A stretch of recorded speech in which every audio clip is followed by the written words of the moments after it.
There we go. Okay, what's up, comic book fans? Anchorpete here, and we have a special treat today.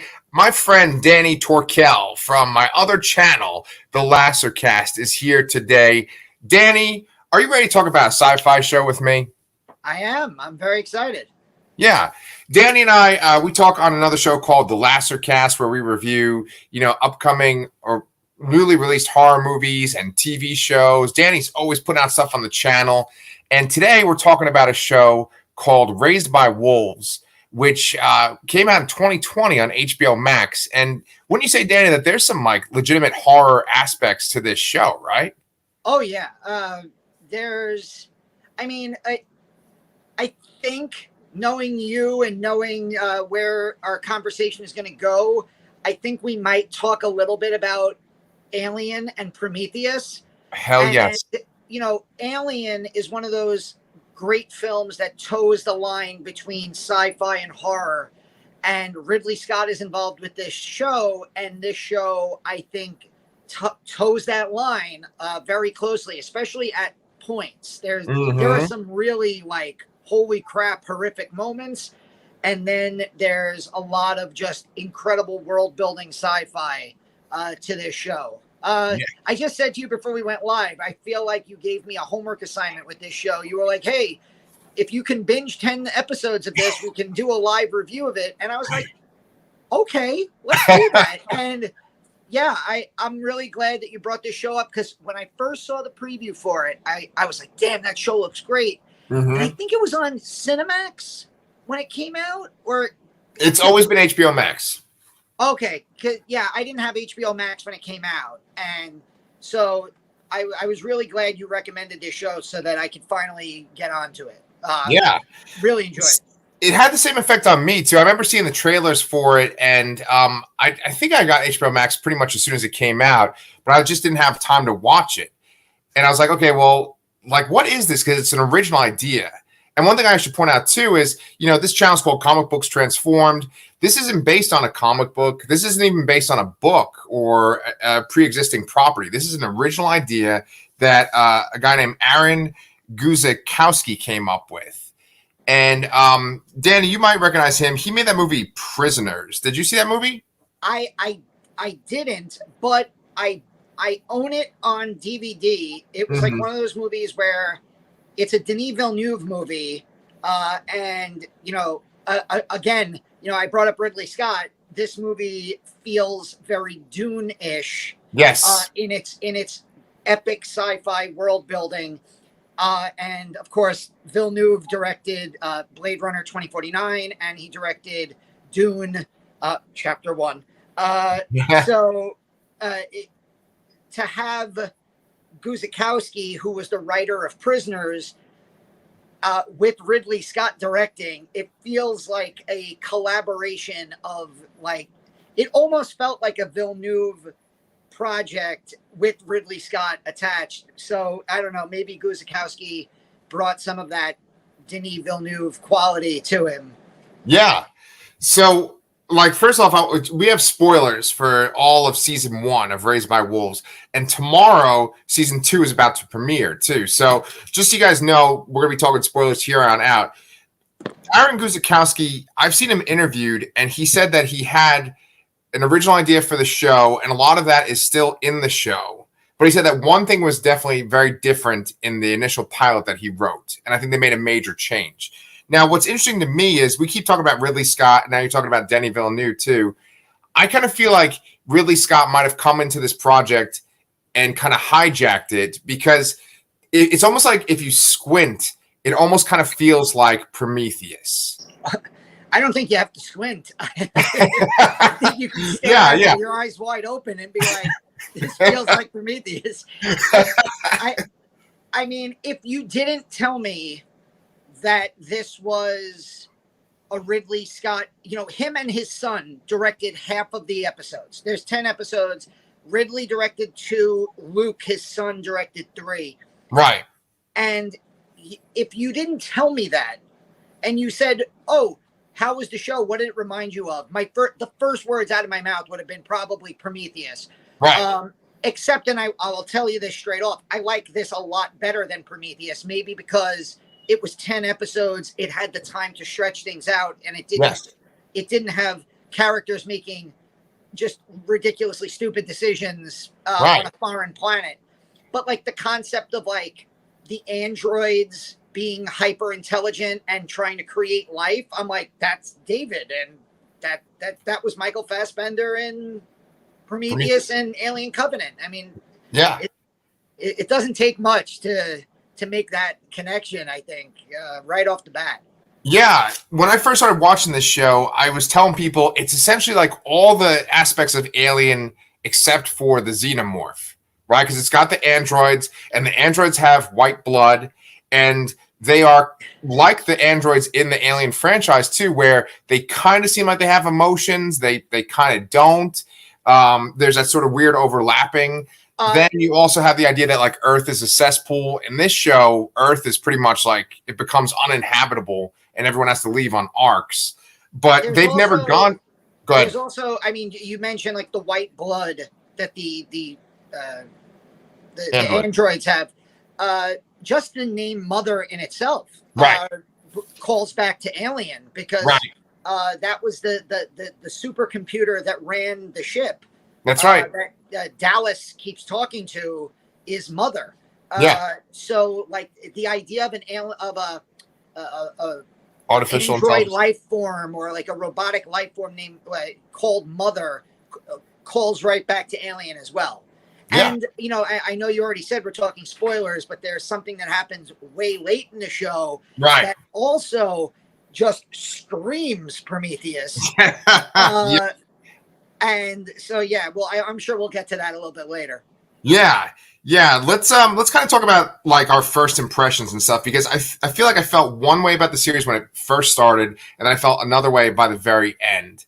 And so at the very beginning, the show in general is very bleak, because the idea is that Earth is uninhabitable. There's been war, and there's basically two factions, right? There's the Mithraic, which is like a sort of, you know, religious order that they worship Saul. It feels very much like Christianity. And one thing that was really cool about the Mithraic was it reminded me of a game that I have kind of played and I've sort of studied the world of. It's called Warhammer. Have you ever heard of that? I've heard of it. That's the game where you paint your individual figures. Right. I've heard. I know it has like this massive following. I in another world, in another time, I would love to be a bigger gamer, and like we've spoken about how I'd love to have gotten into D&D when I was younger, but I feel like now it's just kind of like passed me by. But like, yeah, I know I've heard of Warhammer, definitely. Yeah, and so in Warhammer, you have, you know, this futuristic technology, and, you know, it's in the far future. It's in the year 40,000. That's why it's called Warhammer 40K. Oh. But, like, it has that medieval feel where they look like they're knights from the Crusade. And that's what the Mithraic look like in this show. There's even a guy at one point who has, like, a knight's helmet on, essentially. Oh, my God, yeah. Yeah, it's funny because so for anybody, obviously this is not going up on the Lasercast, but I've mentioned this on our channel, the Lasercast. I'm a history teacher. That's my day job. I'm literally in the process of teaching the Middle Ages right now. Oh, there you go. And I'm literally getting to the Crusades, where knights dressed very similar to the Mithraic are, you know, on a crusade to take back the holy city. And it's like, so you made that connection to like the characters in Warhammer. And if in my like life, I was like, oh, this is, you know, this feels very Middle Ages, Knights Templar, you know, the white chainmail with the symbol that's very close to a cross, but not quite a cross. Right. You know? So yeah, I really loved the way the characters were dressed. It kind of gives it the whole, you know, the more, what's the expression, you know, history, the more you don't study history, you're doomed to repeat it kind of feel. Right. I think you're thinking of the expression, the more things change, the more they stay the same, right? Definitely. It definitely gave that vibe off too. Yeah, and it's kind of interesting because the show, you flop with your perception of characters on the show and the world itself, because just the Mithraic that we're talking about, they seem archaic in their appearance and the way that they act. They act like they're from the Crusades, and yet their technology is super advanced. Like, you think that the androids are from the other faction, the atheists, because when you first meet the androids, when you first meet mother and father, they're talking about raising children as atheists. And so you think, oh, well, atheists probably embrace technology. They probably made the androids. But as you watch the show, you find out that the androids were made by the Mithraic. And so the Mithraic are like super advanced. They created the Ark that has saved humanity. So it's this kind of flip flop. And one thing that the show does, and I was hoping you could kind of elaborate on this, is it makes you think that the characters are from one faction to begin with, and it just like flips within like the first, I'd say 2 or 3 episodes, where you're like, wow, I thought that person was on that side, but it's like reversed, you know? I think throughout the whole 10 episodes, I think I counted only one character who never ever sees it from the other side. Mm-hmm. And that was Sue. To me, she was 100% atheist from beginning to end. She never let anything that happened cloud that belief. Whereas everyone else kind of has these like mini crises of conscience and crises of faith, or crises of finding faith, where like atheists suddenly find faith and they're like, oh, like, I'm not supposed to be hearing the voice of God, but and as somebody who doesn't have a lot of faith, and somebody who has used the word atheist to describe himself, even though I'm Jewish, and besides the point, that aspect of the show was completely fascinating to me. Aside from the sci-fi world building and these giant holes and the giant snake skeletons that make up this new planet that they're on, and the flashbacks to the Earth destroying war, the crises of faith that all of these characters on both sides, and this includes the androids. Yep. Which is just it really was, and this is where I say it to me. It makes me feel. There are certain movies that I watch where I think to myself, man, I wish that was if they could have taken this 2-hour movie and stretched it out into a 6 to 7 episode show, I would have loved it so much more. And the classic case for that, and maybe you and Brian talked about it, for me is Eternals. Okay. Eternals to me was an okay 2.5 hour movie that would have been a great 8 to 10 episode series. Okay. This is perfect. I loved that this is a series, because if this was a movie, it would have felt very rushed. They would not have given each of these characters time to have their individual crises, to struggle with their either faith or lack thereof. And that was one of the most fascinating parts about this show for me. Like it more than like some of the crazy sci-fi stuff, and there is some crazy sci-fi stuff. Yes. That was my favorite aspect of the show. And really, Sue, who is from Censor. Yes, Naeem. I don't know how. It's hard to say her name. Naima Alvar. Yeah, I don't know if that's how you pronounce her name, but she was amazing in Censor, one of our favorite horror films of the year. It made your top 10. It made my honorable mentions. Right. And you can watch that whole list on the Lasercast right now. But shameless plug. It's all good. She's really, I think, the only character that undoubtedly remains constant in her faith throughout the show. At least, unless and I'm talking of the real main characters. Obviously, there are some Mithraic, like clerics who are there that are there, but they're kind of like background characters to just kind of enforce the Mithraic views. They're not. I wouldn't call them main characters of like the probably 5 to 7 main characters. Sue Right. to me was the only one that was consistent. Yeah. And that made her fascinating as well, because it made me kind of, she became the character that I kind of centered on as like you know, like a relatable character, or she's like a cipher. Yeah. She became that character for me. Her and Campion really were the two characters that I zoned in on as like the two that I followed the most and was most invested in, like what happens to them as the show went on. Yeah, I would have to agree with you too. They seem like the most relatable, and you kind of have the most empathy for them. Whereas some of the other characters do more horrific things. Now you got to take into consideration that Sue just goes ahead and blows away the Mithraic counterpart that she had. Like, just one thing to kind of explain in case people are watching this and they hadn't seen the show. Two of the main characters are Sue and Marcus, but they are really Mary and Caleb, who were atheists to begin with, but then they found these two Mithraic that they essentially like changed their face. They did like a face-off essentially, and became them, right? And so they murdered this Mithraic couple, and they got on the Ark. When they're on the Ark, they find out that they have a son, like that Mithraic couple had a son, and they're able to spend like 13 years in cryosleep getting to know him because they have like a virtual reality simulation. And I thought that was kind of interesting too, because it made me think, is there a virtual simulation like that in Alien? Like in Prometheus, they make it look like they're dreaming. And I'm wondering if like they have that kind of situation in Alien too. I don't know. Yeah, that would be interesting to like.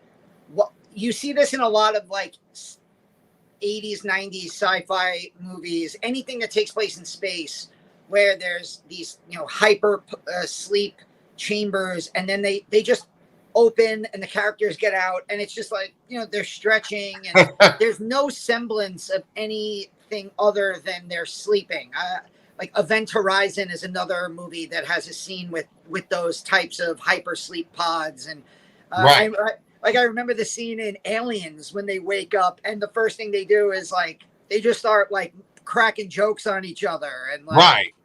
And so like to me, I would probably say no. Like so I think that's an amazing idea. Also, the fact that these two characters who basically they steal the identity of these religious characters, right, just to save their own lives, are then forced to spend 13 years effectively raising a son that's not theirs, and they grow to love this child.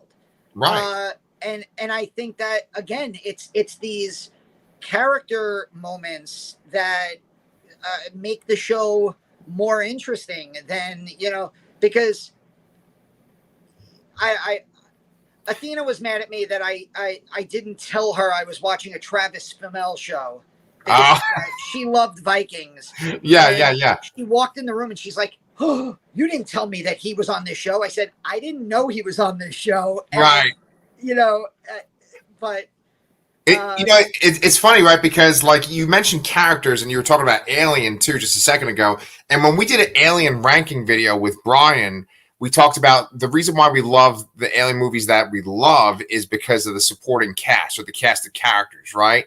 And that's what makes this work too, because this show is very much like Lost. It's very much like Yellow Jackets. It's there's a ton of like old sci-fi shows like Lost in Space and stuff too, where you have these characters that are essentially like stranded in an area, but it's also like a weird area where they uncover stuff. Like, we just reviewed Yellow Jackets on my other channel, and Yellow Jackets is just like that too, where it's like, wait, what's going on here? There's like these markings over here, and maybe there were people here beforehand. And so that only works when you have a cast of characters that you want to get out of that situation. And so you're like, oh, what are they going to uncover? Is it going to be more dangerous for them? And there's just all these characters that we love. And I'm glad that you brought up Travis Fimmel, because I know him from I saw him in that Warcraft movie, and I thought he was pretty good. And then I never watched Vikings, but I was like, oh, that guy looks cool. I kind of want to check out the show. Vikings is awesome. Okay. He's Ragnar Lothbrok, who is actually a real person in history, and he's freaking great on that show. Like, really good. I can never tell him and the guy from Sons of Anarchy apart. Right. Charlie Hunnam, yeah, right. Jax, yeah, Jax, right, yeah. The thing is, right, is that he has this badass look in Vikings and in Warcraft and in this, but he's got this sort of like whispery type voice, and it's kind of like his voice doesn't really match up with his appearance in this, and he goes from being this kind of cool leader to kind of losing his mind, essentially, right? Because I think taking over the other guy's life and then becoming the leader of this crashed ship, I think just really gets to him. And he goes from being an atheist, like you said, to being a devout Mithraic leader. He becomes the eminence. Midway through, he essentially takes over as leader and thinks that he's hearing the voice of God. And the thing is, and this is where, again, as somebody who doesn't have a lot of faith, what I found so mind-melting about this show is, as the audience, we hear the voice that is being spoken. Right. So we're left wondering, we've seen, there's like a bunch of stuff going on that we're not sure if there's like supernatural aspects to this. We see people who are thought to be dead running around. There's like a cloaked figure that spends most of the show running around in the background, and characters are chasing. But then we hear the voice. And so I'm sitting there going, is Saul a real being? Yeah. Is the God that, or is that the being that they believe to be God, Saul, is Saul a real entity that we as the audience are hearing? Yeah. And does that make the Mithraic, correct in their views? Or even if he is a real being, does, their views are a little effed up. So maybe they're, the idea that like anyone who doesn't believe doesn't have a soul and you should just kill them immediately and never mourn them. Right. And there's so much. I really like enjoyed the I kept ending every episode being like, shit, what do I think about that? That's effed up. Well, I'm glad that you had that feeling, man, because I need to talk to somebody else about this show. Like, you and I, we haven't talked about it for each episode. This is our first time discussing this show. And there's a lot from the show that I kind of don't understand, or I want to know what the hell is going on. And so going along with that ambiguity that you're talking about, they have that in Yellow Jackets too, where it's like, is this in the person's head? Are they losing their mind? Or, there's all these weird things that happen throughout the course of the show. Like, for instance, in their little room that they have that was part of their original lander that the androids had that has the markings on the wall, right? Yeah, all of a sudden those markings like move and stuff. And it's like, is that a vision that someone's having? And there's new ones and like, you're trying to, you, the audience, are trying to decipher what these things are. Right, like, right. Okay, there's two people. It's like a tree. What the? And you're like, and part of me is like, shit. I don't know what that was. Like, right? Does that mean I don't? We haven't mentioned their names, but I want to give a shout out to Amanda Collin and Abubakar Salim. They are mother and father. They are the two androids. The show starts again. If you're completely lost 24 minutes into this, the show opens with a ship crashing on this like deserted planet, and you have two androids, mother and father, who essentially start up a new mini civilization. They plug mother in to basically incubate these fetuses Embryos. the embryos that they have, Right. and 6 human children are born from mother, essentially. Right. And very quickly, 5 of the 6 children pass away, and they have 1 child left who's Campion. Right. And Campion, to them, is considered like, their reason for being. Right. And then while it's them and Campion, the arc that you described, the Mithraic arc, crashes. Right. Mother is also a necromancing android, Right. who has incredible power, destroys this arc, and the survivors of the arc are the other Mithraic characters that we're talking about. And there's the conflict of now the Mithraic versus the atheistic androids and their child. That's really like a starting point to what's going on. Yeah. There's like this igloo and the drawings on the window. It's incredibly fascinating stuff. Yeah, well, that all happens in the first episode. Like, they've raised these kids. The kids, the majority of them don't make it to like middle school age, but then Campion does. I think that actor's like maybe like 11 or 12 or so. And by the way, he died when she was giving birth to all of them. He was stillborn, and she like held him close to her. And it seemed like there was something special, like maybe she somehow revived him or gave him a power. And you don't think at first that their mother and father, you think that they're equal, right? And that their abilities, but then you see that she's like far more powerful. And you learn that by the end of the episode. Mother has this thing where she transforms, and she's always flying like this. She raises up her arms and flies. And she looks kind of like the main robot you always see from Metropolis, the Fritz Lang movie, right? And she has this. Go ahead. Oh, no, I was just going to say what I found, and I don't know if this was intentional, but I kind of think it might be. Yeah. She flies, as you said, straight-legged with her arms out. She looks like a flying cross. Right. Which that's just, obviously you have a show that is dealing with these religious, almost zealots versus this almost, atheist zealots. And the idea that the necromancing robot with superpowers, who can has a sonic scream that could literally explode human beings, right, flies like a giant cross. Yeah. To me, I was like, oh, that was done as intentionally. I'd be shocked if it wasn't. Oh yeah.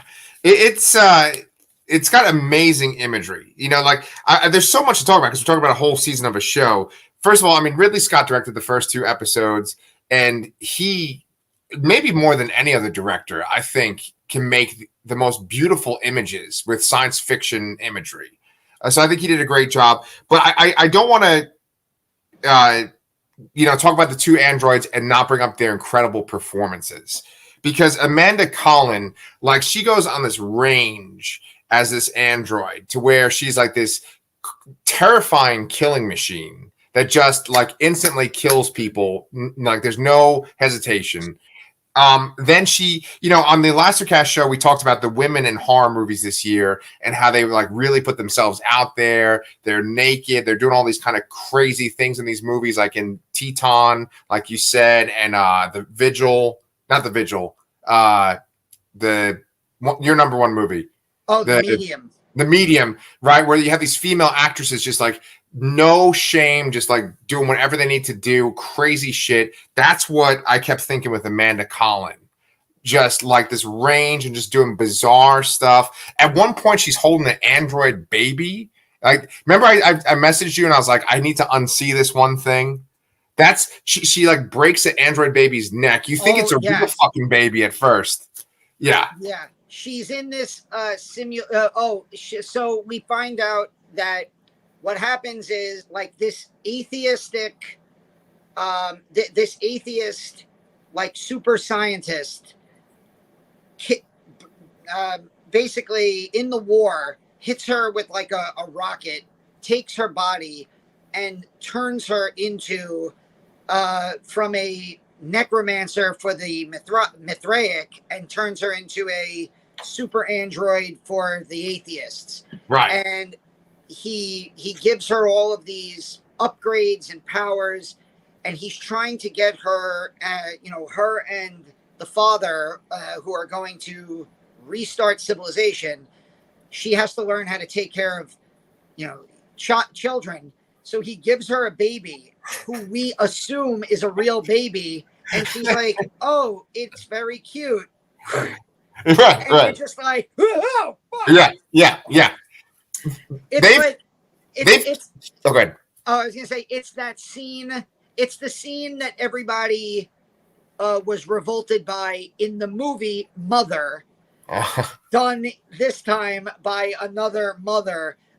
Only we find out that it actually was a robot baby that her creator gave her as a test. Yes. And like with that scene, like there's scenes like that in science fiction. I didn't see that movie Mother, thank God, right? But like I know that in Battlestar Galactica, the show, there's this one part where one of the androids goes to look at a baby and she accidentally breaks its neck. But in shows and movies like that, when you kill an infant, it's usually like done off screen and maybe you hear a noise or something. Not this show. She just goes right in front of the fucking camera. And I was like, oh God. It's the kind of show that just doesn't pull punches. And I wanted to talk about how his name's Abu Bakar Salim. I think it's Abu Bakar Salim. Yeah. Yeah. He's probably my favorite character in the show, Father. And he's just so charming. I don't know what that actor's initial accent is like, what his original accent is like, but I just love the sound of his voice and the way that he talks on the show. Yeah. And he's just like one of those android characters like Data from Star Trek, or like this one android from Red Dwarf, where they're like these kind of charming, quirky, weird robots, but you love them because they're so I'm glad you brought up Data. Now, I'm not a crazy Star Trek fan, but I watched enough. I watched a lot of Next Generation growing up because it was great. Yeah. And I watched the Next Generation movies. Yeah. And when you brought up Data, I thought about Data in First Contact, because one of the things they do in Star Trek First Contact, correct me if I'm wrong, it's been a long time since I saw it, was they kind of make Data almost human, where they give him like emotions. Yeah. And so he is an android, but he's an android who suddenly starts acting almost human. And that is what Abu Bakar Salim does throughout this show. Where he is very android-like for long periods, but then as the show goes on and there's parts where he gets rebooted and reprogrammed, he starts to, there's one great moment at the end where he's basically like, he gets jealous of Mother, and he gets angry, and he's like, he basically tells her, like, he breaks up with her, like they're humans. He's like, I can't, he's like, I will help you with this, but then I will have to leave because being around you makes me angry and I don't want to be around you. And I'm like, oh my God, he just completely broke up with her. Like this is a drama. And we have to mention the best part of his performance, for me anyway, is his constant telling of effectively dad jokes throughout the show. And from the first minute that they're on the new planet, he's like an android, a priest, and he tells riddles and jokes, and they're so funny. And Campion later on is like trying to like get out of this almost jail that he's been put in, and just to keep himself from going insane, he's just like repeating these jokes that his father told him. Such good stuff. He was, I know I said that Sue was the character that I most identified with. But Father was my favorite character on the show. By a mile. And like there's parts where he's an android, and like there's a part early on where he dies. Right. And Mother's like, I disposed of his body, and I'm like, are you serious? Like that happens only in one episode? I'm sorry. Right. And then it turns out he's back, and I'm like, oh, he's back. Yes. Yeah. That's part of the charm of the show, is that like she dies like 2 or 3 times. He dies like 2 or 3 times. I mean, she never really truly dies, but she gets taken offline multiple times. They both get like shot up tons of times. Craziness. They go into the core of the planet. Yeah, they fly through the core of the planet to the other side, and you think that they're dead at the very end, and like, okay, where the hell's the show going? Yeah. But yeah, they survived that, so they're pretty durable. I was gonna say, because you brought up the whole metaphor for like relationship and the mother-father dynamic. That's definitely one thing I wanted to talk about. But one thing I wanted to make sure that I didn't forget to say, you touched upon this a little bit too, but the religious imagery. You mentioned the cross, but I also feel like there is a sort of Garden of Eden thing going on too. I can't hear you. Can you hear me? I can hear you. Can you hear me? You can hear me. I can't hear you now. Get now? If I hang up, you think I can dial right back in? Shit, yeah. Give me 1 second. Here goes Danny. Now it's just me. Gonna talk to myself. It might be because I'm in Texas and the weather it's raining out. We're supposed to have crazy weather in Texas. That sometimes affects my Wi-Fi. All right. Are you back? Can you hear me? Yeah. Boom. All right. So is it cool if I just go on my point? Phone call, and whenever I get a phone call while I'm on one of these videos, it just kills the sound to all aspects of my phone. My bad. Oh no, it's all good. It's all good. So yeah. Anyway, let me just tell you what I was saying. So like, the show also has a lot of imagery of like Adam and Eve and the Garden of Eden, and of course there is a serpent at the very end too. And I think that we can kind of get to the end of the show now and just kind of talk about this ending, because honestly, man, I just watched the ending today before we filmed, and I'm like, I'm surprised they made a season 2 of this show, because it's so like out there, the fucking finale, right?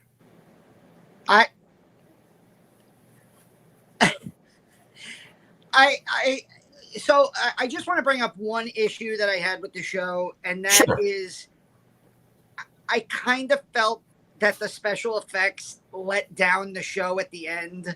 Yeah. Where, God, how do you even say it? So, Mother ends up pregnant. This is an android, mind you. Ends up pregnant, needing to supply her fetus with blood because she has no blood inside of her. She's an android. So she hooks herself up to the rapist who, you mentioned him earlier. He has this like middle-aged helmet. Yeah. I mean, what a fucked up character that is also. Yeah. That was fantastic, though. I'm like, oh, we didn't even mention the rapist. He was such a big part of the show. You know, but that's the thing. Like, we haven't even touched on the other kids. The fact that the androids effectively kidnap. She crashes the entire ark. Right. And then she cherry picks and kidnaps a handful of children from, like, you have that little girl who's probably 6 years old to the black actor who's probably like early 20s, maybe late teens. Right. So you have all these age ranges of kids, and they're just like, you're our kids now and we'll raise you. And half of them are like, most of them are like, a few weeks later are like, okay, mother and father, we accept. Right. And one of these girls was raped on the ark. So you have this rapist who wears this like protective helmet, and mother is like getting blood from him to feed the fetus. Long story short, at the end of the episode, at the end of the finale, she doesn't give birth, more birth vomits. Yeah. One of these like snake monsters that looks a lot. And again, this is you said earlier maybe Ridley Scott co-opted some of Aaron Guzikowski's ideas and changed things. Right.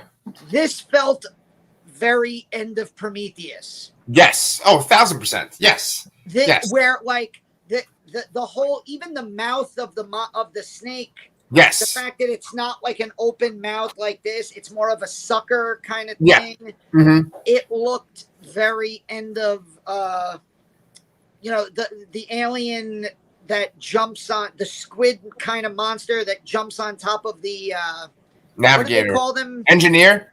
The engineer, yeah. Right.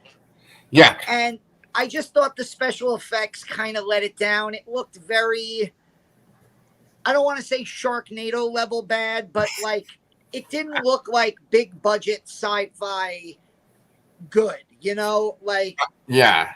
Like I was expecting to see something that I'm sure we'll see in Dune Part 2, because we didn't see any goddamn sandworms in that movie. But like I was expecting something a little bit better, and it just kind of looked like, and then it floats away. This like giant monster floats away. Yeah. So I was, I'm like you. I was kind of just like, what the fuck? Yeah, it's very, very bizarre, and I was like, what were they thinking with this ending, and where does it go next? But before we even get to that, I just wanted to touch upon a couple of things you said. That helmet, because you said he had a protective helmet, the rapist, right? But what's interesting about his helmet is that it's essentially a way to imprison him, and if he goes away from the android that's guarding him, if he goes 10 feet away from him, then it crushes his whole head. And it was done so well because you hear the guy's voice through the helmet, so it has that kind of effect, that hollow kind of effect. And he looks like he's from some sort of medieval horror movie.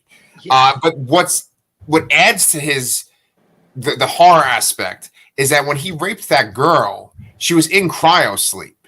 So she couldn't even wake up or anything like that. He did that to her and other women. And he felt that Saul told him to do that. So there's all this stuff just for this one guy that's in maybe like 3 episodes. And his blood goes into Mother at one point when she needs a transfusion. Now, besides that, there's such a crazy alchemy that goes into the making of this baby, because she gets her like white android blood from other androids that were on the Ark's wreckage. But then at one point, there's creatures that live on the planet too, and they look like lizard men. And she's able to like take the blood from one of them too. So she has rapist blood, android blood, and this lizard man blood going into her. Now, let me ask you a question, because you brought up these creatures. My first thought, the minute I saw them, was they looked almost humanoid. Yeah. And then you find at the end, there's this hooded figure. Right. And you find a cave that gives you an idea that there was some type of intelligent life on this planet long before. Mm-hmm. So to me, and they even mentioned that this character in the cloak that they find has devolved. Mm-hmm. So to me, it felt like the creatures was a next step down on the de-evolution scale. Yes. And because they have like faces where the top part of their face look human, but the bottom part is like elongated out and animalistic. Right. It was very, there's a lot of, not to mention, we didn't even say, like you brought up all the blood that this fetus is getting, not to mention that she gets pregnant she finds from the crash of the Ark, she finds a sleep pod that she plugs herself into. Right. And she is able to see her creator and unlock memories that she has, special memories that he saved for her only. Right. And then there's, out of nowhere, I don't even know what the fuck to call it. There's a sex scene where she's plugged into a sleeping pod, having memories of her creator, and he's having sex with her. She's an android. I don't know what's happening. I don't know this. I don't know the biology of what's happening in this. Right, scene, right. because you essentially have like a simulated human with the simulated alien, simulated android. Right. But it's happening in like a hyper sleep I don't know. My favorite part of that whole scene, though, again, and we brought this up before, but my favorite part is that when she kind of mentions to father that, oh, my creator is the father of the child, how jealous father gets. Right, right. And we're all sitting there not having a clue what the fuck. Yeah. Yeah, what the fuck? It's very bizarre, but it's like really interestingly shot, right? Because she can fly, like we said, but it seems like her creator in the simulation can kind of fly. And so while they're doing it, they're kind of floating up to the ceiling, and then like the ceiling opens up and you see space, and there's like fucking like milk dropping on them. But I mean, it's the android blood, which I mean, I think that's symbolic of like blood being spilled, android blood.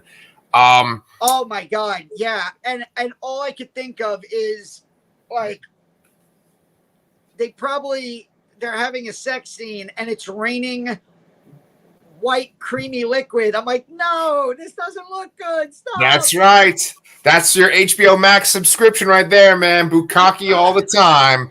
Android Bukkake. But I said that my 5-year-old daughter's right over there, by the way.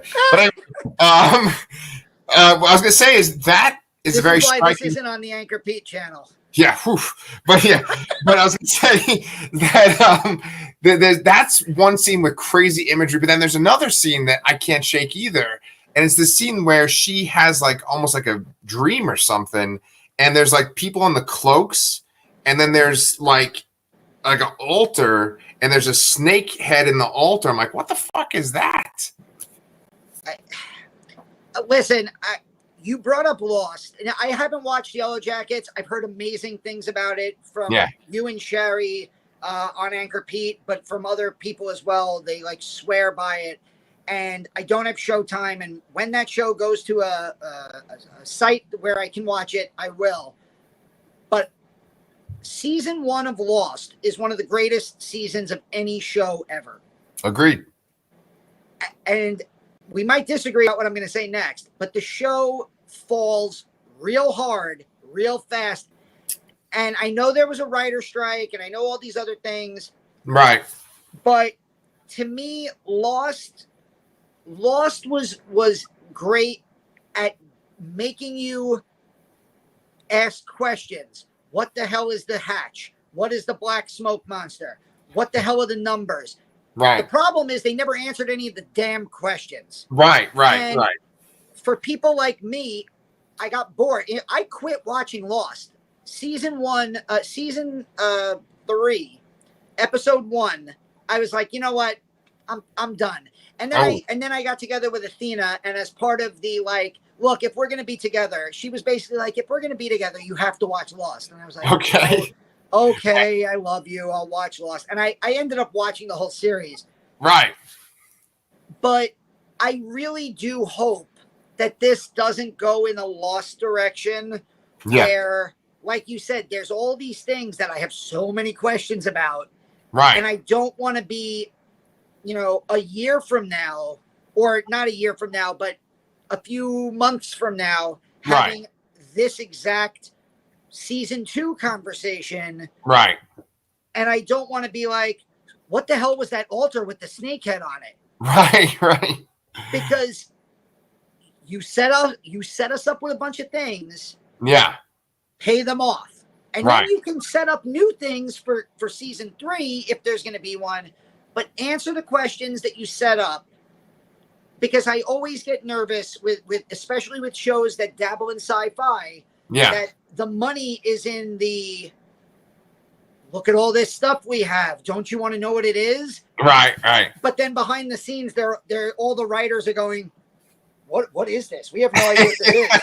And I always get nervous about that. And so like you said, there's a ton of stuff that I'm dying to know. And that Right. I'm literally like, what the F did we just watch? I can't wait for tomorrow night to watch. What is it? The first 2 episodes go up, I think, tomorrow, the 3rd. Yeah, I mean, tomorrow's the premiere. I don't know if it's 2 episodes or 1, but if you say 2, I bet you it is. I think according to IMDb, it said episodes 1 and 2, February 3rd. Okay. And then I think maybe episode 3 was February 10th. Okay. So Yeah. we'll see. As soon as we're done here, I'm probably going to watch, Charlotte and I are going to watch Groundhog Day because it's Groundhog Day. Right. But I also have to watch Boba Fett before I go to sleep because I heard it's amazing. You haven't watched it yet? All right. Well, I'll do a little plug. That you set up a plug for me tonight, as per usual. Brian and I are going to do our Book of Boba Fett review and our Peacemaker review, and that's at 9:15 Central Time. Are you guys talking about this new episode of Boba Fett or last week's episode of Boba Fett? Well, this one is pretty awesome, I'll tell you. Okay, so it's not last week's episode of Mandalorian. Oh, look at this guy. I kind of want to do a little joke, but it'll spoil this for you, so I'm not going to tell you. Brian did the same joke. It yet. I'm dying to see it. I heard it's amazing. Good. All right. Yeah, let's not spoil that shit. But I was going to say, just to kind of address your Raised by Wolves thing, too, after I plug it, and I want you to plug the last recast after this, too, is that there's one danger, right? Because with Lost, just to kind of tie it together, Damon Lindelof was one of the main writers on Lost, right? And one of the producers, and then he ended up writing Prometheus. So, like, I was going to say that kind of ambiguity and asking a lot of questions, Ridley Scott's not, Ridley Scott has done that before. He's made Prometheus, which did that because of Damon Lindelof. I don't know. I think it all comes down to Aaron Guzikowski, and does he have an outline of what this is going to be about and what's going to happen? So we'll see. And one other thing I want to mention. I'm happy we don't have to wait very long. Like literally tomorrow, I can watch a few episodes and get a good handle on where the show's going to be. Right. And plus, I just binged 10 episodes in about 4 days. Yeah. So now, I'm going to be able to let the show breathe. Right. I'm going to be able to, and I'm sure you and I can have these discussions Absolutely. little bit more where we can, we don't have to go through 10 episodes at a time. We can just break down one episode and try to dig through the questions as they get answered, hopefully. That's right. And Brian might join us too. He's only watched the first 2 so far. Who knows? Maybe by the time we go around to review the next set, he'll be up to date. Yeah. But what I was going to say was one last thing I wanted to mention about the show. You mentioned the weird dragon creature and how it kind of looked like the Deacon. That's what they called that alien, that weird alien at the end of Prometheus. Mm-hmm. But it reminded me of those shit weasels from Dreamcatcher. Do you remember those? Right? Yes. Right? Yes. The ones that come out of the toilet and right, and they're like, yeah. They bite off what's his face from Jason Lee, right? Jason Lee's face, yeah. That's what I was thinking of when I first saw the baby and it started sucking on Mother. That's some weird shit, man. I watched that in my car on my phone, thanks to HBO Max, and I'm just like, what the fuck, just crazy shit. But anyway, we will find out what's going on with the beginning of season 2, which comes out tomorrow. And I think Danny and I can be back next week to talk about at least episodes 1 and 2, maybe episodes 1, 2, and 3 of season 2. But Danny, do you want to tell people what's coming out this month on the Lastercast? So on the Lastercast, we're banking on Old Reliable. We're doing a lot of Shudder stuff this month. They actually have an insane month on Shudder. They just put up a bunch of yesterday and today. They put up a bunch of Boris Karloff classics. I have a review now up on the channel of this awesome documentary that's up there, The Man Behind the Monster. 99 minutes, his entire life and career, really great stuff. We're going to do the Joe Bob special. We're going to cover a bunch of the new releases that are coming to Shudder, including a new film called Slapface, which will be up on the channel tomorrow. Yep. We'll probably talk about that either tomorrow or Friday, right? Yeah, we're going to talk about this weekend. This weekend, yeah. Yeah. And what else do we have up on the channel now? So we have Slapface, and then we're going to cover Valentine for Valentine's Day. Yeah, Valentine just got added. The 2001. Hey, did you like Scream? Watch this movie too. Right. Speaking of Scream, we have a ton of Scream reviews. You and I reviewed the new Scream film. Charlotte and I did a spoiler-free review. Charlotte and I have a bunch of movie reviews up there. Ready or Not, which is by Radio Silence, the same crew that did Scream. And Charlotte and I did all the Scream movies leading up to Scream 5. So, yeah, that's what we got up there on the last cast. And then just to kind of tie all the channels together, we're also going to cover the movie Spring, which was released on the Shudder. And Spring is made by the guys that are going to be behind the new Moon Knight show. What are their names again? Benson and Moorhead, right? Yeah, Aaron Moorhead and Justin Benson. Yeah. They did talk about amazing sci-fi. I don't know if you saw The Endless. I did not. Fantastic sci-fi movie. Yeah. They did Synchronic from, it was either 2020 or 21. Time is a construct in COVID times. Yeah. But it was another really good sci-fi kind of time travel movie. All the stuff they do is trippy as hell. So yeah, they're doing Moon Knight. They also did a few episodes of Archive 81, which I have a review of on the Lasercast channel. Yes. Archive 81, yet another show that I just started, which I'm digging too. I'm I think like 3 or 4 episodes in with Sherry right now. But yeah, there's a lot of great content right now. And so, yes, like I said in the beginning of this video, Raised by Wolves is not based on a comic. This has nothing to do with comics whatsoever. But on this channel, we're just going to cover sci-fi stuff, fantasy stuff that you might not get on the Anchorpete channel. But Danny, I am really happy to have this discussion with you, and I want to talk about season 2 once we get those going. So I'll see you next week, and we'll talk about Raised by Wolves. All right, man. Take it easy. All right.